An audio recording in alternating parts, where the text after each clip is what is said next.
I'd already gone to sleep, and I woke up to him screaming his head off. And Calvin Draffin is like not a very emotional, like woo kind of person. He was so jazzed. Check 1 2 3. Test test test. Test 1 test 2. Test 1 test 2. Mic check 1 2 3. Test test test. Let's go Braves. Yeah.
Expect more.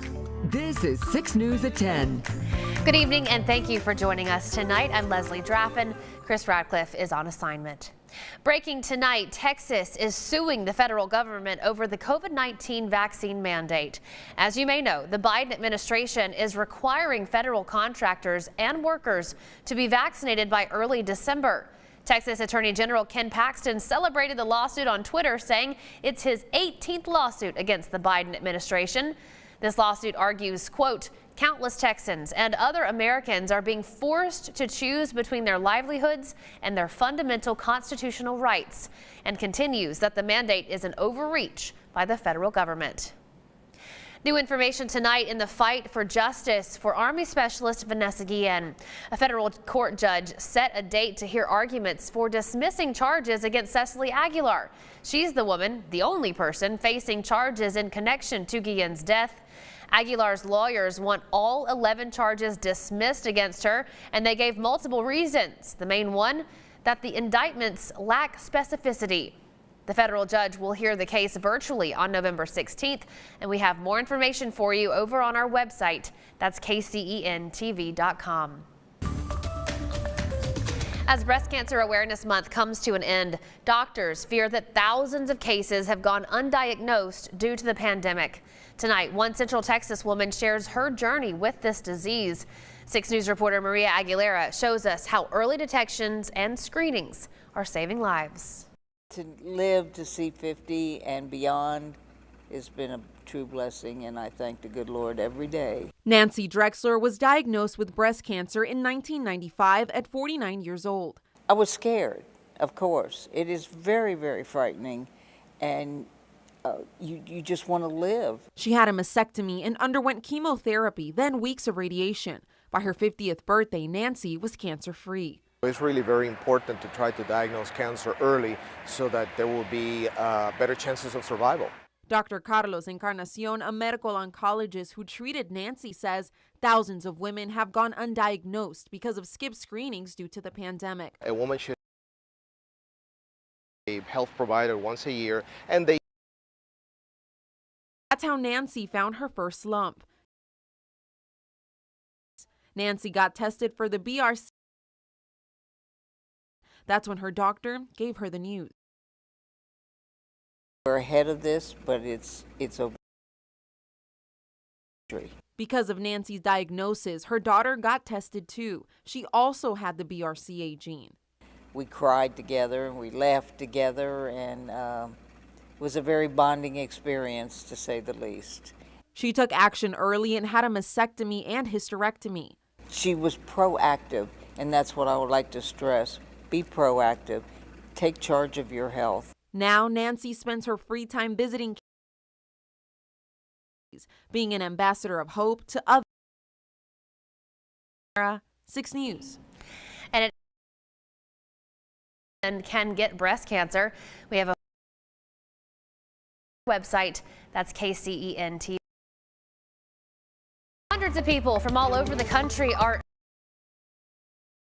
in Joe's 6th annual celebration. Annual homecoming celebration. Vendors from all over the country. Was canceled last year, but now couldn't be more excited. Like everything that's new, and then the whole environment just come alive. A spot to come see, that's for sure. Things to do here in Waco too, out and everything, but inside, first time I came, so it's a. Now the celebration is free. Last day though, so you got to get out there. Go to celebration. What is the weather going to be like? Darrensburg has a full look at that weekend forecast.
And welcome back. Here's a quick check of your forecast before we get you to the Friday night lights. We have high pressure over the Permian Basin. That's going to be keeping us dry, and that's going to slow our winds down as well, because the reason we had those quick winds over the course of this week, those gusty winds, was because we had this upper level low closer to us over portions of Missouri, and we had that ridge of high pressure just off to our west as well. So what happened was the pressure gradient was much stronger than what we would want it to be, and that's how we got those 50-mile-an-hour wind gusts. Not so much now, because those winds have really slowed down as a result of that upper level low that's moved off to the east. Low temperatures tonight, though, we are going to still see that northwesterly flow. It's not going to be as much, but it is 5 to 10 miles an hour. But when you factor in that along with those temperatures in those lower 40s, maybe even upper to mid 30s, you're going to be seeing wind chills getting to those 30s for tonight. So make sure you bust out that jacket if you're planning on going on that morning jog on your Saturday. Speaking of which,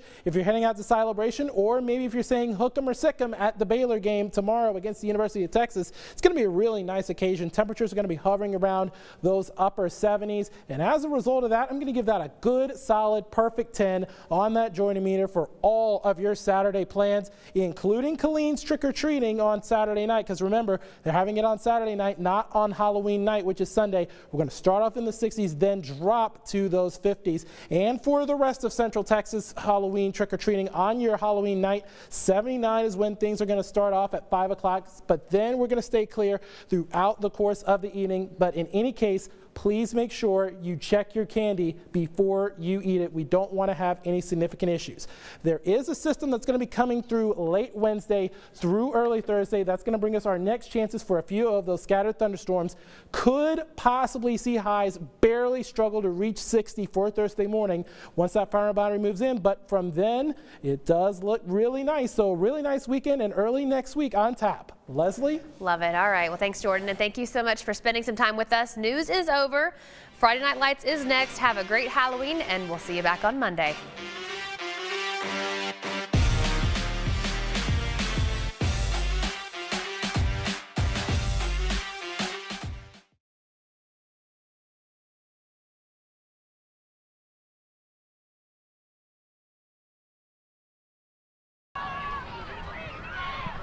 Test 1 2 3 4 5 6 7 8 9 10. Test 1 2 3 4 5 6 7 8 9 10. Test test test.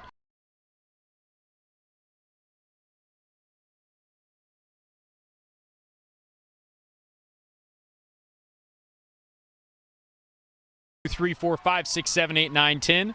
Test 1 2 3 4 5 6 7 8 9 10.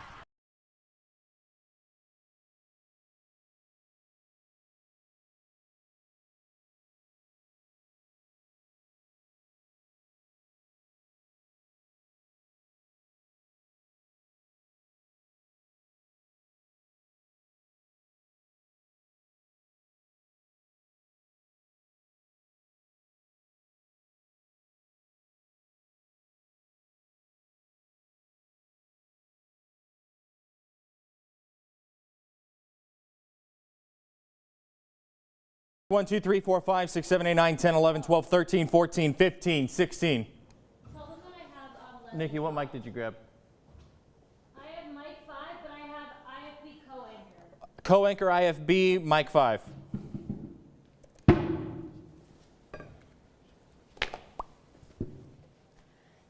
Mic check 1, 2, 3, 4, 5. We're here on Friday Night Lights, week 10. Our game of the week, Connolly versus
Make sure that you have your water because the heat on these games keeps getting turned up. Welcome into Week 10 of Friday Night Lights. I'm Curtis Quillen. And I'm Nikki Lattarulo. In our game of the week, third place will be decided Connolly and Gatesville as both the Cadets and the Hornets aim to improve their position on the 4A Division II bracket. Fourth place gets Carthage in 2 weeks. Third place, you don't see the Bulldogs till the fourth round.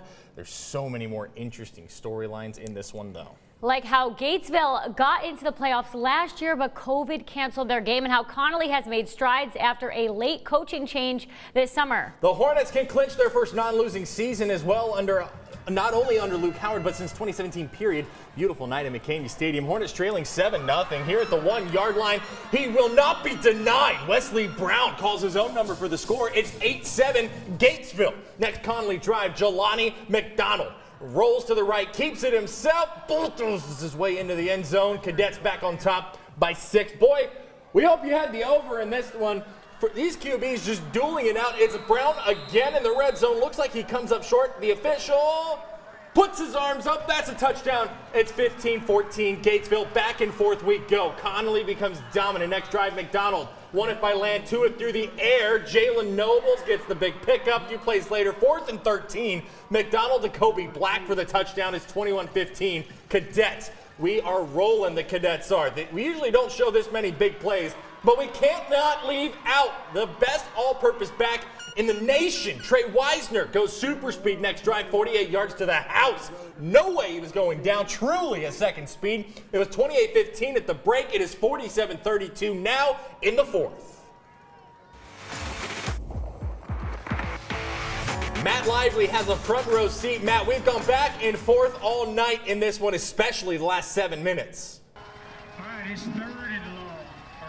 Thank God I finally have the front row seat. It is currently 47-39, 2:37 left to play. It looked like Connolly had put this thing on ice. It was 40-15, and then all of a sudden the Hornets jumped out. Their offense woke up in the second half. They get a couple scores, 2 onside kick recoveries, and then later in the fourth quarter, Trey Wisner goes for an 80-yard score for the Cadets. It looks over once again, but Wesley Brown, the quarterback here for Gatesville, has been fantastic all game long, and now 2:32, 47-39, and the Cadets have a pivotal fourth down right now. This could be huge for Gatesville. Looks like the Cadets will punt it away, so the Hornets have a shot. It looks like they'll have a shot. See in 1 minute here what happens. They're going back to punt. It goes over the punter's head. This is unbelievable. He's down, and unbelievable. The Hornets are going to get this ball in their own red zone. I'm freaking out. This game is nuts. It has all the energy.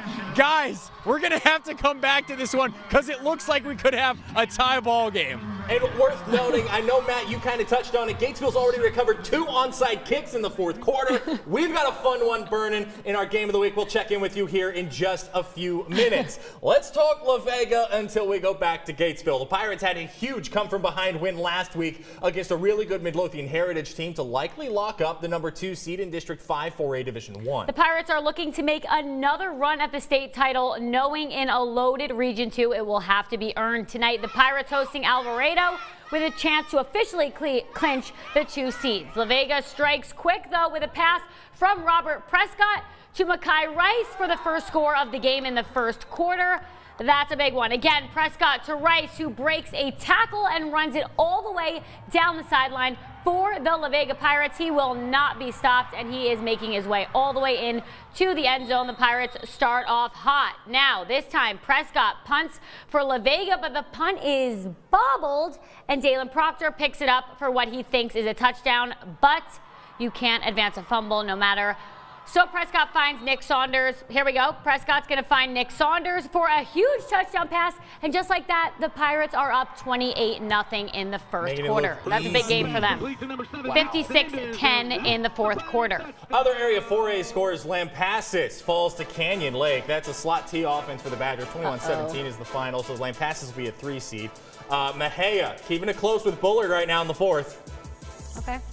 China Spring over Robinson, 52-21 the final. And Salado all over Gerald, 77-14. That's a basketball number right there. That's a really bad basketball number. My goodness. And with the slot T, let's talk six-man football, Nikki. The Jonesboro Eagles are undefeated heading into tonight's regular season finale.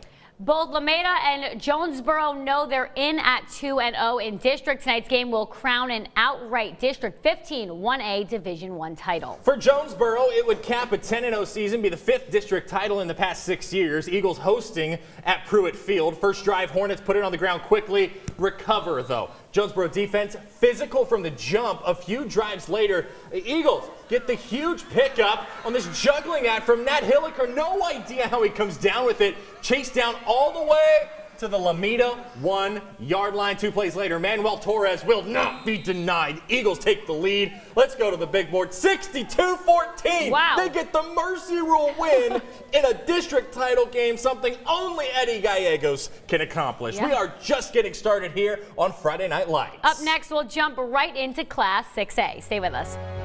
What a game.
Okay, so last week, the four-way tie for third in District 12-6A's playoff race cleared a little bit, not much.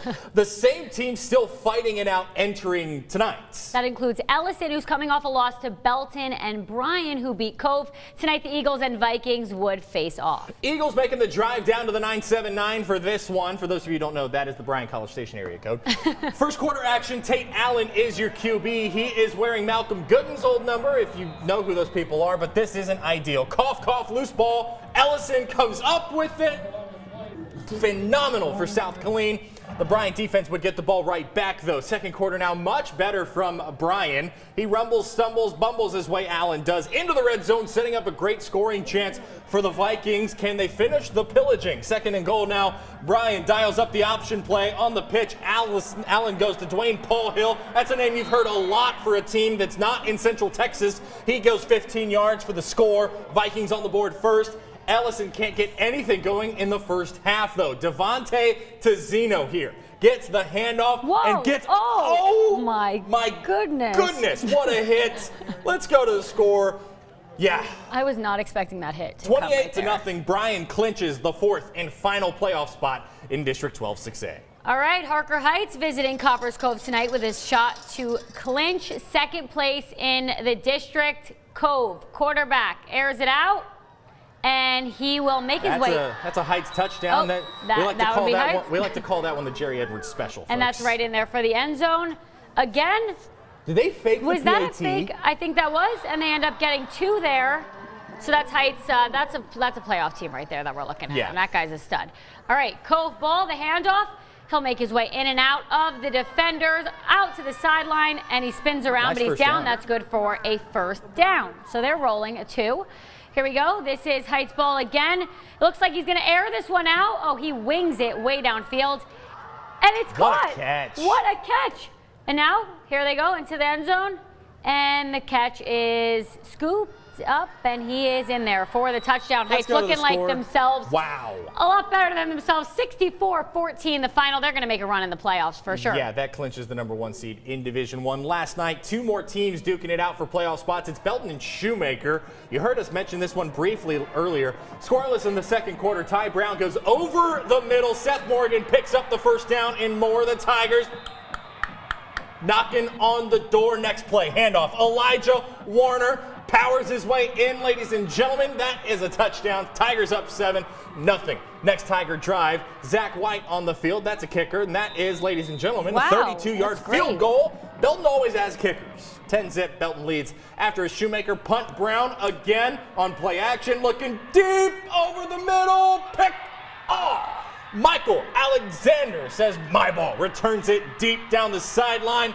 That puts the Grey Wolves into business after in my opinion, kind of a bogus flag for taunting. Belton gets the win, 24-15. The Tigers clinch the playoff spot and the 3 seed. Taunting in high school, I feel, but no. They had it there. All right, tonight at Club Buck, Temple looking to wrap up the district title against Killeen.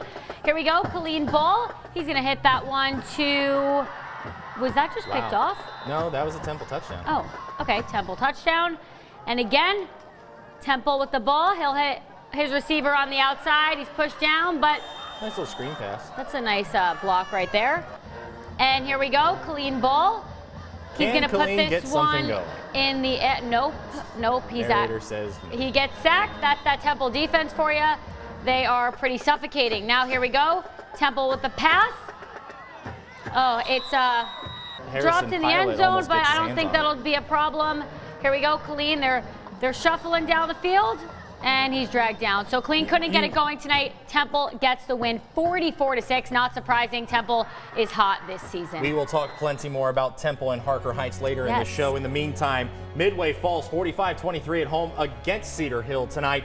Meanwhile, Waxahachie gets a 41-12 win at Waco ISD against the Lions. Everman all over University tonight, 51-7 is your final. Do not go away. So much more to talk about on Friday Night Lights ahead. We'll go back to our game of the week, and you will not want to miss that. But as we go to break, let's listen to our Battle of the Bands winner, the Troy Trojan Bands. We'll see you after the break.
All right.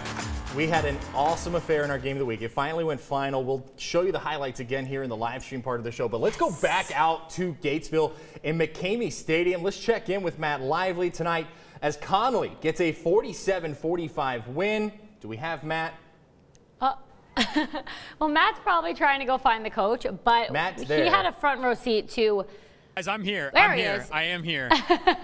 It just went final. We wanted to show you the scene here after. 47-45. Game is final. What happened after I sent it back to you guys, the punt went over Connolly's head. Gatesville got it. They actually scored the touchdown, and then it was an incredible two-point conversion that came up maybe an inch short. It was very tough to tell whether or not he got in or not, but the officials ultimately ruled that he was short. So the Hornets somehow fall short by just 2 points. It was such an incredible comeback, incredible fight by Gatesville. You have to respect every little bit of ounce that they fought back in this fourth quarter. This was truly one of the better game of the weeks that we have had all season long, but it is Connolly coming away with a 47-45 win. Guys, the talent on the field tonight was just incredible to watch. Connolly has such an explosive offense, and so do the Hornets. Wesley Brown, their quarterback, has a lot to be proud of because when they needed a big run or a big fourth down conversion,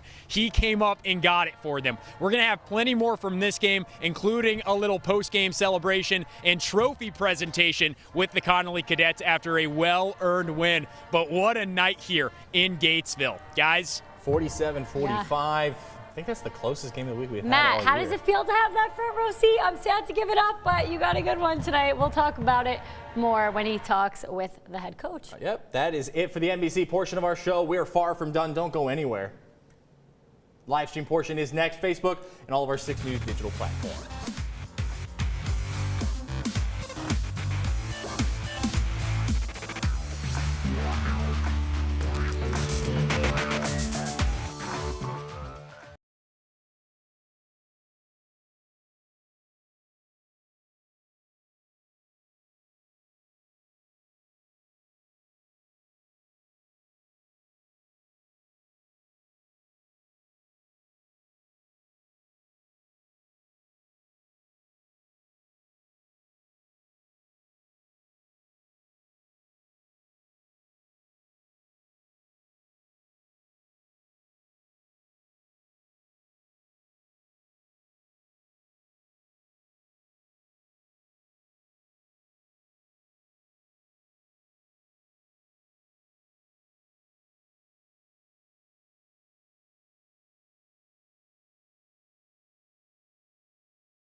Be ready.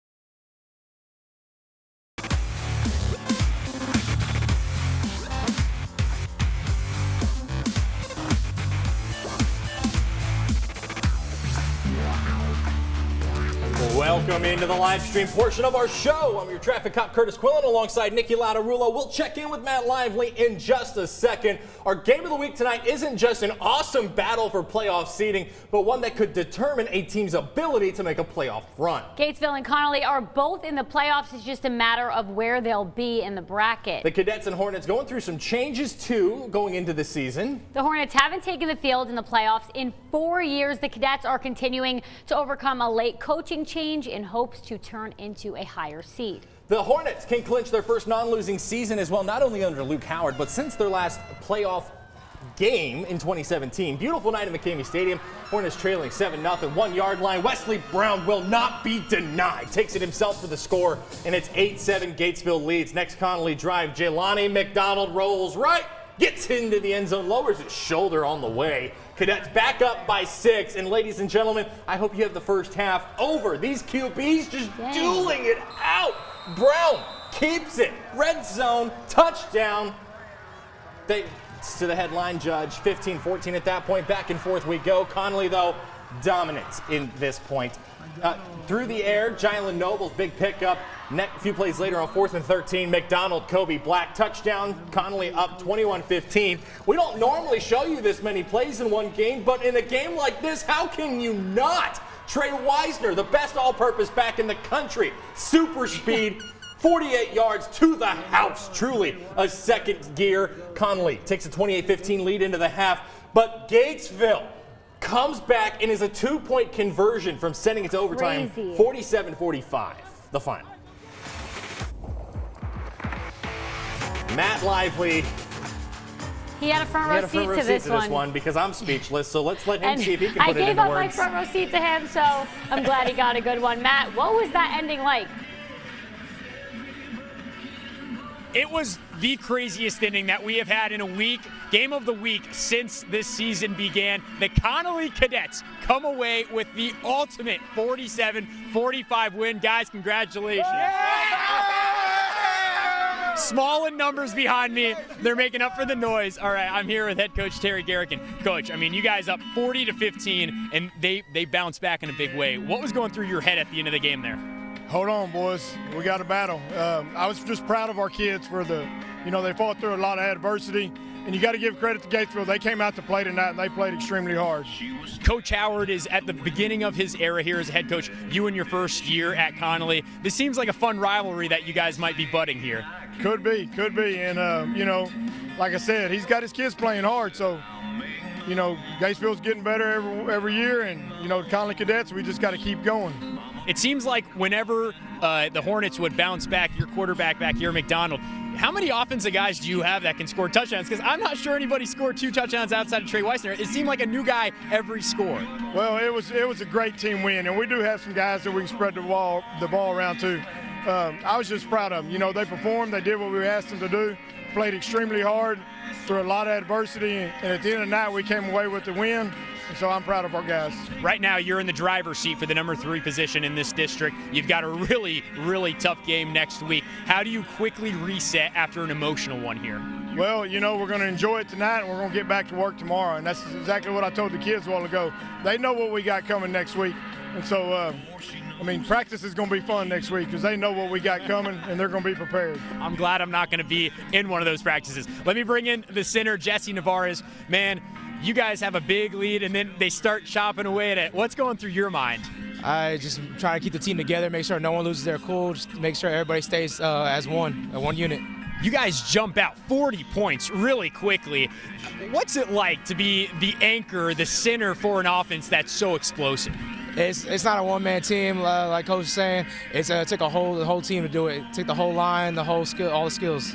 I do want to ask Trey Weissner, this dude seems like he's got 3 speeds, and I can't even hit half of the first speed that he's in. What's it like when he's a blur down the sideline?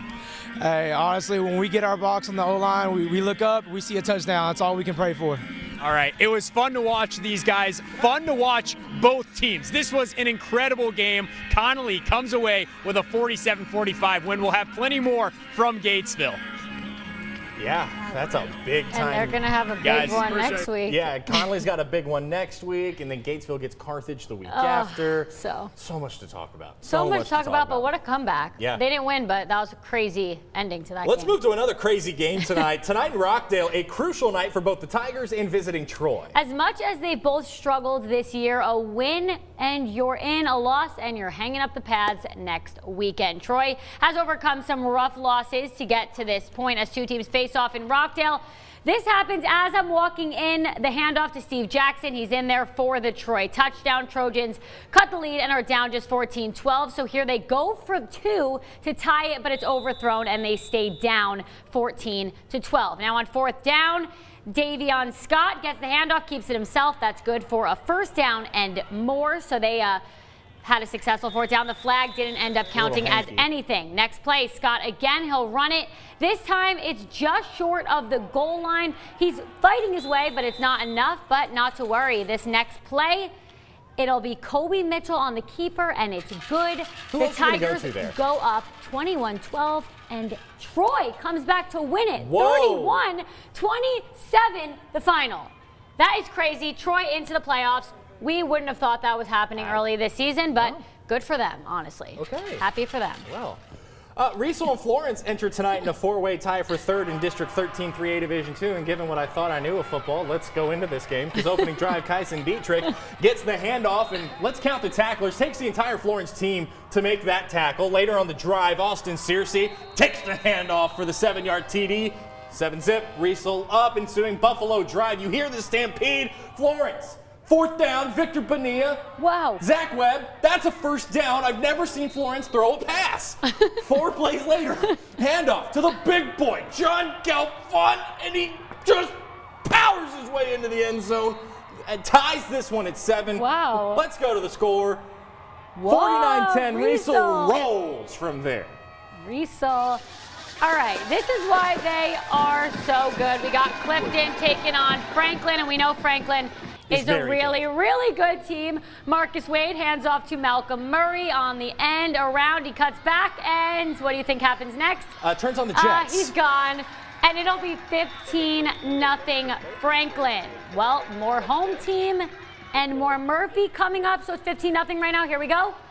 More Murphy. This time he gets the edge, and he'll just keep his feet in somehow. He's just tiptoeing in.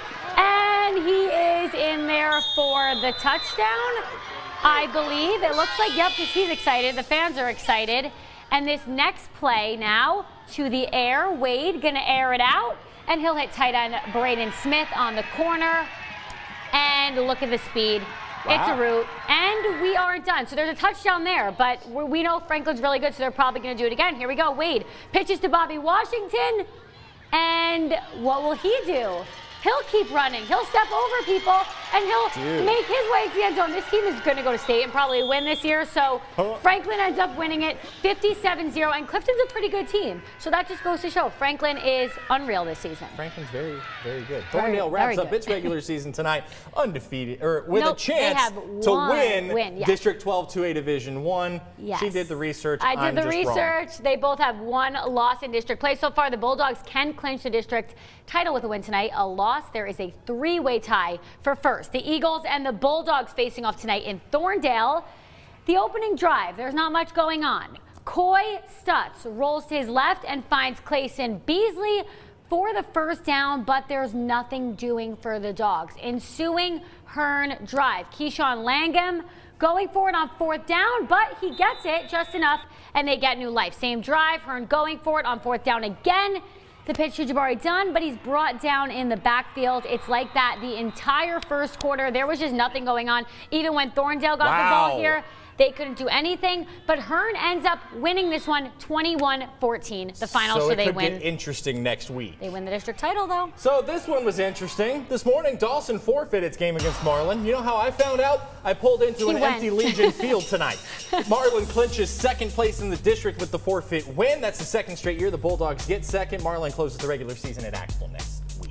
All right, and Bosqueville hosting Tolar tonight for a battle for second place. So they're trying to get things going. We're going to pick it up with a nice pass from Newt Shornick to John Ewens.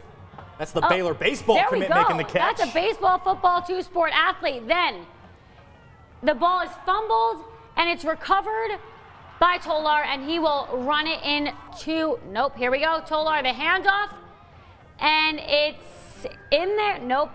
The ball's fumbled again.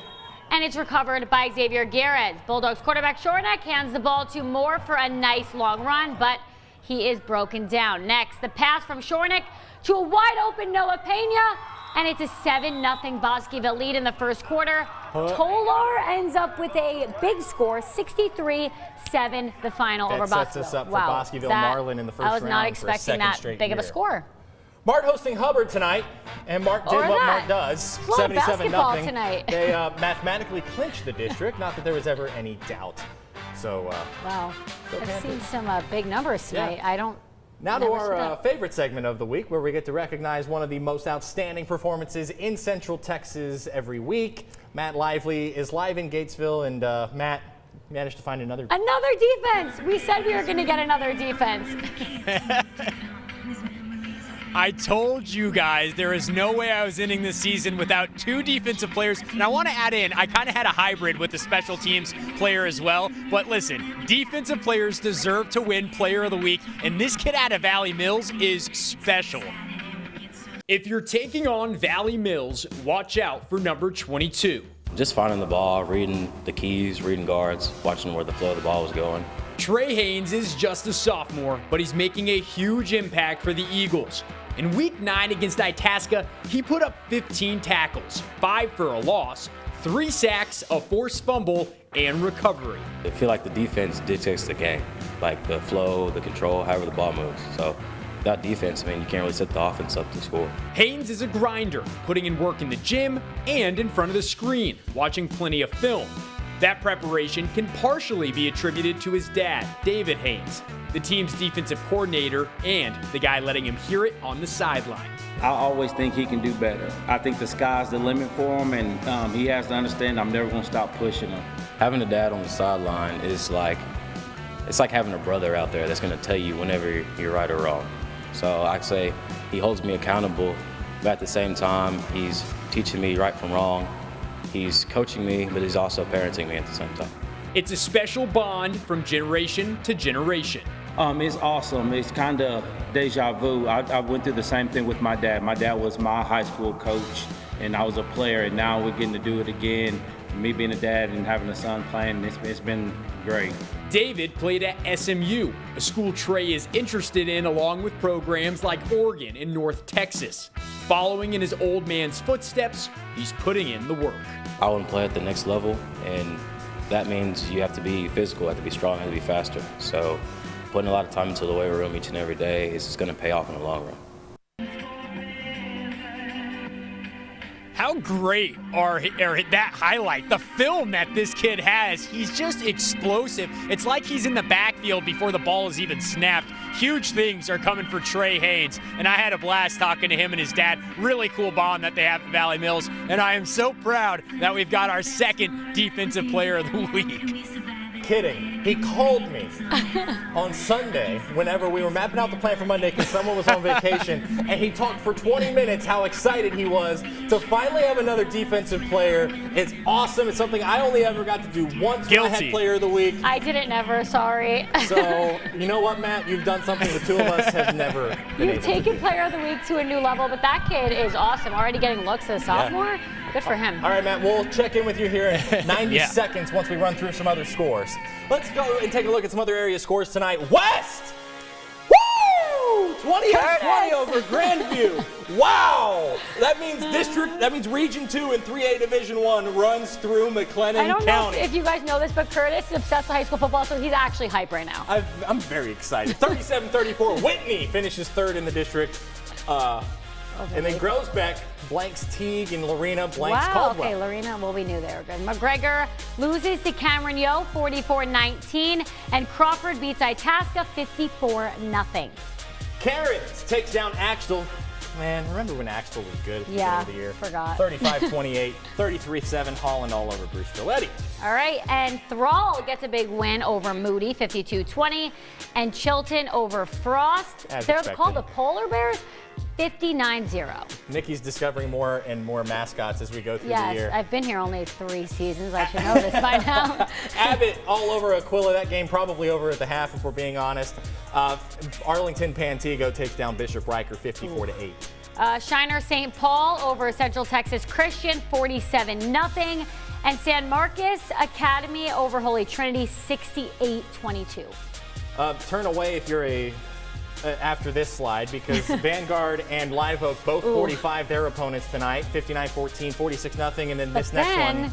Parkview loses bad to Crowley, 57-6, and Eagle Christian loses to Garland, 56-6. Not too good. Night. Not too good for them. No. So let's go back. let's bring Matt Lively back into. There's a lot going on tonight. We need to talk about. We need to talk about. You know what? We normally don't get to talk about the game of the week here because we normally break down the big picture of the game of the week earlier on we've already, in the live stream. We've already dissected the game of the week at this point usually, but I think Matt has more to say about both of these teams. I mean, Gatesville doesn't win, but I mean they're going to have they have a bad first round game. But what did you see from them that made them have that comeback? Well, guys, first off, I have to tell you, there's like a massive peanut gallery out here. Like all these people are sticking around. They this is how good the game of the week was. That just these people are just lingering around. But yeah, this was just an absolute Guys, go home. It's right now. I'm just kidding. It's 47-45. It was such a crazy game of the week. I looked up, I'm editing highlights, it's 40-15, and you're thinking, okay, this one's out of hand. And the 2 game of the weeks that I've been to prior to this, it's just been absolute blowouts, schlackings. So I'm like, whatever, this game's going to be over. All of a sudden, here comes Gatesville. They're coming back. All of a sudden, onside kick, touchdown. I'm like, all right, they're really coming back. Another onside kick, another score. It was a field goal at that point. And then all of a sudden we have a 1-possession game. It was nutty the entire fourth quarter. This was just one of the better games that we've had in Texas high school football this season. You have to give so much credit to the cadets for finishing this thing out. They have so much talent on the offensive side of the ball, but I am so impressed with what Gatesville did down that many points to stay in this game and continue to think, yeah, we can come back and we can win. And they were an inch away from tying this thing up with a 2-point conversion. I said it to Coach Garrick in the postgame. New head coach for Connolly, and then Luke Howard's been here now 3 seasons. This seems like it's going to be a fantastic rivalry moving forward. You have China Spring and Salado in this district, 2 really good teams, and now you add these 2 as well, playing at a really high level. It is going to be so good to watch for a very long time. So much talent, and it was just a blast to watch. I just hope that redistricting, as the snapshot period began today, I hope redistricting keeps them in the same district. Yeah, I like this, but I like this whole district. I do. It's so much fun. Yeah, like when Connolly 2 years ago was one of the best teams in our area. Right. That's what I'm used to with them. So to see them back and doing well under Coach Garrick, I love to see that. And Trey Wisner was our first player of the week last year. So I want to talk now because I don't want to wait any longer because this result got me super excited tonight. West. Can we talk about West? And Matt's a big West What guy. a win. What is the limit for this Trojan team, guys? Because what happened? Very serious. They won. West beat Grandview 28-20 on the road tonight in Joco. That's Johnson County for those of you scoring at home. I'm not surprised. Guys, 3A Division I Region 2 runs through northern McLennan County. Can we agree on that? We can. I saw them in that one game against Rogers when they were our game of the week. Matt's seen them, I think, multiple times, and he's been high on them the whole season. Yeah. And even when you went to 2-a-days, I think you went to 2-a-days with them and you said they're going to be really good this season. I'm not surprised. And I saw David Woodard at Waco Tribune Herald Media Photo Day, and he said, guys, my team's still mad about that Mount And Vernon game. I was at the game when they lost last year, and it was like they were one of the best teams. And then I was also at the game they won before they went to Mount Vernon, and I was like, this team might go all the way. So I think they're using that chip on their shoulder, and this year I think maybe they take it all the way or pretty close to all the way. Matt, we've stolen your show, so what do you think of West? I've been impressed with West every single time I have watched them this year. Undefeated now at this point, and to win over Grandview. I mean, I talked to Coach Woodard 2 weeks ago, and he was playing Whitney, so he was focused on that game, but you have to assume you're kind of looking ahead at a matchup like this against a really good team. And the fact that they go out and win, I'm just not surprised. They're so well coached, first off, and that's a town that rallies around their football team. So for West to still be undefeated at this point, you're right, Nikki. I was at their 2-a-days. I said, this could be a very good team this entire season, and they're proving me right. Okay, so there's one thing that I would like to talk about. Now, I understand that this is not a world beater of a district that Marlin is in. However, you get a forfeit win to clinch the number 2 seed. Is a second bye week maybe a sneaky good thing going into a first-round rematch with Bosqueville? Yes, I think so, because but I don't think they were expecting the bye week, so they're obviously working. We didn't see anything, so I showed up to a stadium, and apparently it came out early this morning. Yeah. So you have to assume Marlin was preparing all week. Matt thinks it's funny that you went all the way there. I would be mad also, but. Yo, I was feeling. Curtis, are you not checking Twitter at 6 a.m.? Are you not on Twitter at 6 a.m. checking what's going on in Marlin? Come on, man. The only thing about it, guys, was a newspaper report from Corsicana. So that's how we found out at 8 o'clock tonight. It was absolutely infuriating. But how big is this? Because we're 2 years removed from Marlin struggling to even district, win. Yeah. And they finished 5th that year in a district that featured a Holland team that went to the state quarterfinal. You were high on Holland that year. So then Marlin loses an outright district title game to Italy in week 11 last year. They finished 2nd in the district this year. Is this Marlin program, and keep in mind, coaching change between second place finishes, is this Marlin program on the come up? You guys have both seen them this year at practice. And they've had 3 different coaches in the 3 years that I've been here. Yeah, I think so. Yeah, they have. So it's like every year. Hey, I'll say this. Go ahead. I'll say this. Zamarian Lofton, he was our player of the week last week. This kid's a stud. He might be the 2nd or 3rd best player on their offense. My goodness. Another one of their guys is getting heavily recruited by Baylor. This is a very talented Marlin roster that Ruben Torres has to work with. This isn't the Marlin of old. So, no. I mean, this is legit. And the fact that they get 2 straight weeks off, good for them. And also, let's not forget, Marlin had a great basketball season. They had a great track and field season. And the kids play all the different sports. So when I spoke to them during 2 days, they're like, we just carry it on. Like, we won in basketball, we won in track and field, and now we're going to win in football. Like, they want to just be a good athletic school, and they're doing that. I know I'm going out of order because I'm just letting my excitement get the best of me tonight. After the craziness that was happening in District 12 6A, is it kind of disappointing that we know the 4 playoff teams going into the final week? I'm disappointed. Who are the 4 teams? It's Temple 1, Harker Heights 2, Belton 3, Bryan 4, lock 'em up. Oh, Bryan? Bryan's going on the road in Division 2. I don't know how I feel Belton's about going that. on the road in Division 1. I thought Ellison or Shoemaker were going to be able to. And with wins, they both would have stayed alive this week. Yeah. And that was one that we had circled as game of the week. So now we have to find a new game of the week next week. So now going forward, it's just like,